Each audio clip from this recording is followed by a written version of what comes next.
giang pha nak le thua chua nak na ka pek chol hon vial te karel tok loe a sam tuk shing shan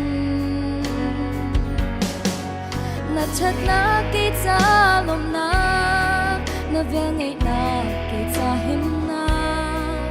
a ho he me kan ta chun lai ki cha zum ta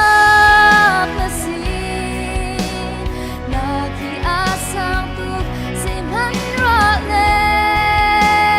sim ko ka mi lo ta sang pa na ta tun ka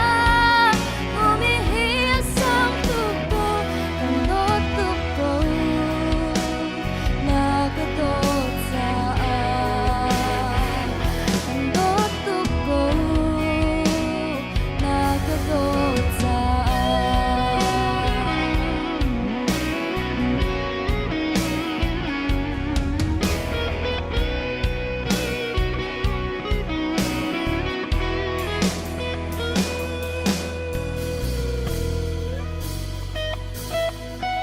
hi kong hi nol ri ka du tu tiang ka du ve na khi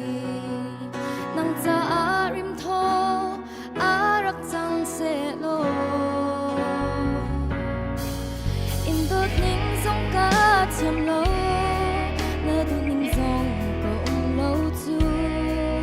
kan do tu ko na ka do cha ki cha zum cha na si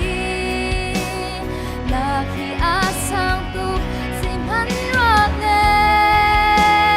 sim ko ka ngai lo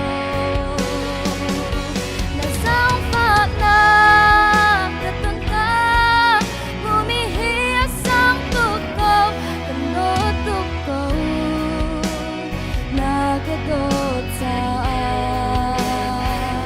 kan no tu ko na ka do